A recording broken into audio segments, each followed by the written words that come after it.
I'm Nancy Ostergaard from the Buncombe County Cooperative Extension, and I welcome you to this episode of On the Home Front.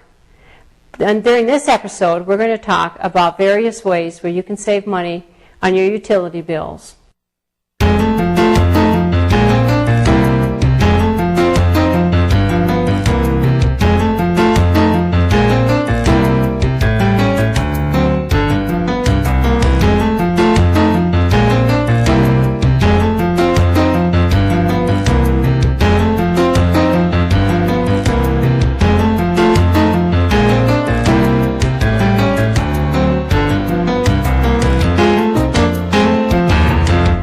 Generally, there's 4 areas in your home that are thought of as using hot water.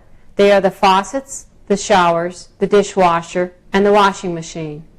Now, I'm not saying that you need to walk around with dirty clothes, eat off dirty dishes, and go around without a shower.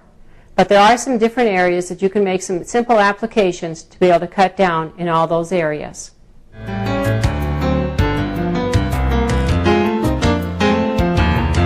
If you're in the market for any appliance, be sure to look at the energy guide and also purchase an item that has the Energy Star on it. And you'll be maybe paying a little bit more to begin with, but you'll be saving in the long run because it is a more energy efficient appliance.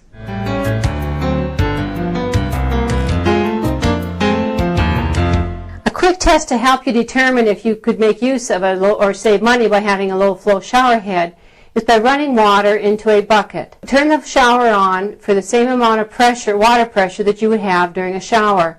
Let it run into the bucket for 20 seconds, and if it fills up to the gallon mark within the 20 seconds, it means that you would benefit by installing a low flow shower head. Normally, the older shower head will give you 4 to 6 gallons per minute of water, where a low flow shower head will give you about 2.5 gallons per minute. Thus, you will have the savings not only of the water, you're also going to be heating less water, so you're going to be having a double savings of heating the water and the water that you're using. If you really want to time people in your family, if you have a lot of teenagers, you may not be the most popular person in your home, but here's a 5-minute timer that you can install in your shower and tell someone to get out when the 5 minutes are up.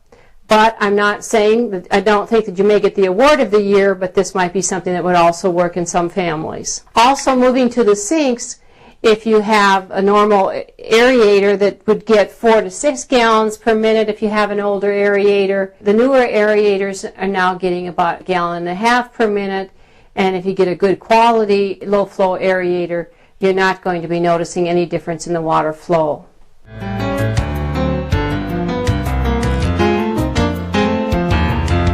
This is an example of a gas hot water heater that's been wrapped for insulation to save on the standby heat loss. All hot water heaters should be wrapped unless the manufacturer says that they should not be in the warranty or the manufacturer's directions. When you wrap a hot water heater, electric one can be wrapped entirely, which would be say so in the directions. When wrapping a gas hot water heater, you might want to check with your furnace repairman or technician to find out the proper way of wrapping a gas hot water heater. Also, a gas or a hot water heater is about 20% of your energy bill, so by wrapping your hot water heater, you're going to be having a savings. Hot water heater wrap is about $15 to $20, and you can save between $20 and $40 in the first year by wrapping your hot water heater, so which means that you will have a payback or a savings within the first year. So it's a very good investment for energy savings to be able to do this right to your hot water heater, since you do see the savings of the entire investment within the first year. Going along with that, if you are having your hot water heater at a temperature of 140 degrees, usually that's not necessary. 120 degrees should be all that your home needs. Most manufacturers will preset at 140 degrees, but you might want to check the water and see what it is set at. With being 120 is more than what most families or most homes need. When you come to setting the temperature on an electric hot water heater, they usually have 2 elements. They are inside the hot water heater, so I would suggest turning off the power. And you need to take off both panels and set both temperatures to the same temperature setting. Whereas on a gas hot water heater, the temperature setting is on the outside of the gas hot water heater. Going along with that, if it takes you a long time to get hot water to come to the output or to the faucet at the other end of the house in the hot water heater, it may mean that you're having some standby heat loss in the copper pipes or in the plastic pipes as the pipe is sitting there with the water in it waiting for it to be coming to the point of delivery. If that is the case, you need to be insulating any pipe that is not within a wall, such as this pipe right here. This is a copper pipe that is being exposed in this particular crawl space, and what we need to do with this particular pipe is to enclose it. Now, fiberglass insulation will work and serve the purpose, or in this case, I have purchased just some foam insulation, and I've got it cut to fit, and what we're going to do is just slip it over top of this copper pipe, and it will prevent the pipe from having some standby heat loss as water is standing in this pipe waiting for delivery to bring it to the point at the sink where it's going to be delivered to.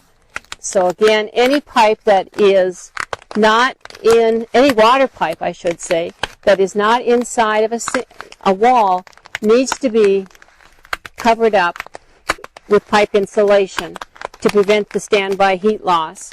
Now that is any water pipe that, of course, that has got heated water in it or hot water pipe. Also, both the hot water and the cold water pipe that come out of the hot water heater for 18 inches should have the same pipe insulation on them, because many times you'll find that hot water will go back up out of the hot water heater into the cold water line. So to save that standby heat loss coming out of the hot water heater, you also want to put the pipe insulation on that also.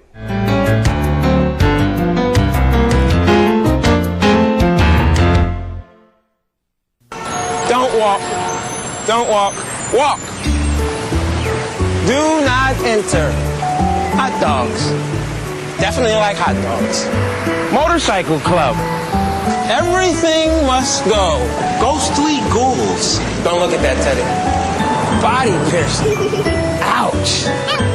Everyday moments can become teaching moments because learning starts long before school does. Give your child the start they need at bornlearning.org. Can I ask a few questions about the apartment on Park Street? What was your name? My name is Juan Hernandez. It's been rented. Hello, my name is Sanjay Kumar. I am calling about the apartment on Park Street. It just rented. My name is Tyrone Washington. I'm calling about the apartment for rent on Park Street. It's not available. I use a wheelchair and... It's gone.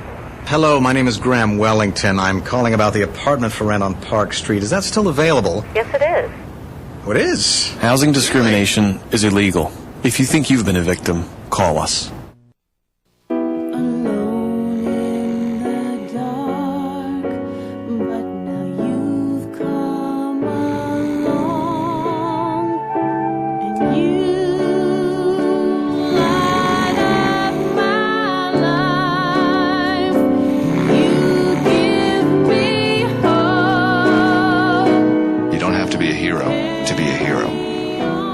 Adopt a child from foster care. Just being there makes all the difference.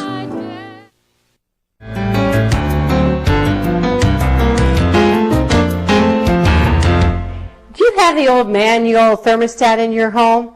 And every winter you say, I'm going to turn it down every day when I go to work and then turn it up when I get home so I'm going to save on my energy bill. But then those mornings come and you're rushing off to work and you forget to turn it down. Well, then maybe the new programmable thermostat may be what you need to have.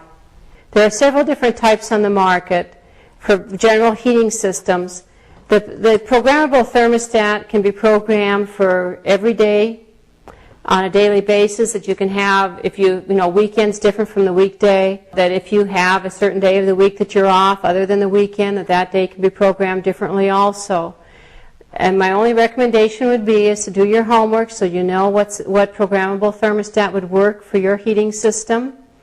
My other word of caution is that if you do have a heat pump, that you are not a person that changes the thermostat on a regular basis, that once you find a temperature for your heat pump, that you do leave that at that temperature, because if you are constantly adjusting your thermostat for your heat pump and the emergency heat has to come on your heat pump, then you're losing all the energy efficiency that goes along with the heat pump system.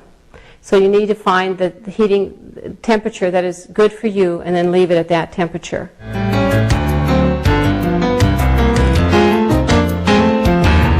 If you have a whole house ceiling fan in your home, and what I'm talking about when I say that is the fan that's usually in a hallway that people put on when they are trying to ventilate their home, that is a source where a lot of the heated air or the cooled air from your home can enter into your attic. That needs to be sealed up if you, in the winter time when you're no longer using that for ventilation. What I would suggest with that is sealing those louvers by taking some fabric and putting some heavy plastic between two pieces of fabric and then putting that on the outside of the fan or the hallway side of the fan using some magnetic strips. Or if you have access into your attic, you can also make a box out of rigid foam insulation and setting that over top of the fan from the inside of the attic.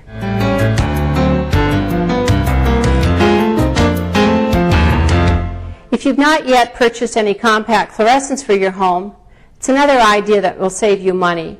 A 20-watt compact fluorescent can replace an 80-watt incandescent light bulb in your home. It uses only a quarter of the energy that a regular incandescent would use.